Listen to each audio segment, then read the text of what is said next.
तू मारेगा मुझे? तुम सब यहाँ मुझे मारने इकट्ठे हुए हो? अरे तुम्हारा खुद का कोई ईमान धर्म नहीं है, तुम मारोगे मुझे? और एक बात बता, पिछले साल तो कोई और आया था मारने मुझे, इस बार वो नहीं आया? वो लाल साल वादा पूरा कोनी करिया सा तो हम किमा आए हूँ सा। तुम सब अंदर से एक जैसे के जैसे हो। ठीक भीड़ इकट्ठी हुई है मुझे मारने के लिए आज। मैं माता सीता को लेकर गया था, इसीलिए मारने के लिए इकट्ठे हुए ना तुम सब आज। हाँ, मैं मानता हूं मेरी गलती, लेकिन माता सीता को किसी कारागृह में नहीं, सबसे उत्तम वाटिका थी उसमें रखा था मैंने। और हाथ लगाना तो दूर, गलत नजर से देखा तक नहीं था मैंने माता सीता को। और तुम्हारे यहाँ छोटी छोटी बच्चियों को दरिंदे उठाकर लेकर चले जाते हैं, उनके साथ रेप करते हैं। उनको तो तुमने कभी ऐसे इकट्ठा होकर जलाया नहीं। वो दरिंदे क्यों खुलेआम घूम रहे हैं आज भी, मुझे ये बताओ।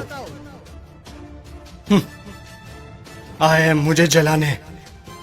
अब चोटे तू बता। मैं तो सभी वेद और ग्रंथों का ज्ञाता हूं, तूने कौन सी वेद ग्रंथ या पुस्तक पढ़ी है, मुझे ये बता। पांचवी फेल मेरे समक्ष बोलेगा तू? चुपचाप खड़ा रह तू। देख, मुझे ना केवल संगीत का शौक है, बल्कि सभी रागों का, सुरों का और वाद्य यंत्रों का ज्ञान भी है। तुझे क्या ज्ञान है वाद्य यंत्रों के बारे में? ये मारने आया है मुझे। अब तुम लोग सुनो, मेरे जैसा महादेव का भक्त ना तो कोई हुआ है, ना मेरे जैसा महादेव की भक्ति किसी ने की है। और तुम लोग, तुम्हारा भी कोई जमीर नहीं है। भगवान पलटते समय नहीं लेते तुम। काम हुआ तो ठीक, तो चलो महादेव के पास, हुए तो चलो महादेव के, नहीं हुए तो चलो इस बार बालाजी के चलते हैं। क्या हुआ? गुस्सा आ रहा है मेरे ऊपर? तुम लोग मेरे बारे में क्या सोचते हो मुझे कुछ फर्क नहीं पड़ता, लेकिन एक बात कान खोल के सुन लो, मैं चाहे कैसा भी हूं, लेकिन तुम्हारी इस मंत्री जैसा कदापि नहीं हूं मैं। मेरे राजपाट में जनता प्रसन्न रहती थी, खुश रखता था मैं उन्हें। इसकी तरह पटाखों की चोरी कभी नहीं की मैंने। बोलूं, बता दूं सभी को, ये दुष्ट, ये तुम्हारा मंत्री दुष्ट एक नंबर का, ये कागजों में लिखता है कि रावण दहन के लिए 50 पेटी पटाखों के लगे, और लगा था 5 भी नहीं है, ये सब इसके घर पे जा रहे हैं। और तुम लोग क्या कहते हो?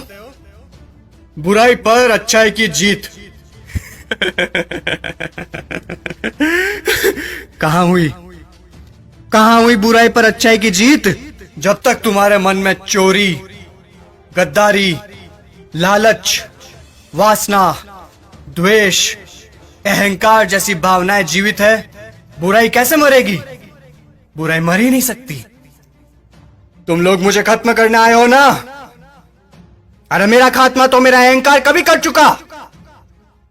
अब अगर मारना है, जलाना है, तो अपने अंदर छुपे रावण को जला, उसको मारो। सच्चाई और अच्छाई को अपना लो, बुराई अपने आप खत्म हो जाएगी। और अगर तुम मुझे जलाने के उद्देश्य से ही आए हो, तो मैं तुम्हें बता दूं कि सिर्फ छोटे बच्चे ही आज की तारीख में मुझे जला सकते हैं, क्योंकि उनके अंदर चोरी, गद्दारी, लालच, घृणा, वासना, द्वेष, अहंकार जैसी भावनाएं नहीं है। असल में वही हैं ईश्वर का स्वरूप। ए लड़के, लगा दे आग, फिर से जला दे। अगले साल फिर आऊंगा मैं जलने के लिए, लेकिन अगले साल मैं देखूंगा कि आप लोगों ने अपने अंदर के रावण जलाए हैं या नहीं। खुश हैं अभी आप सब? एक बार फिर से आपका रावण जल रहा है।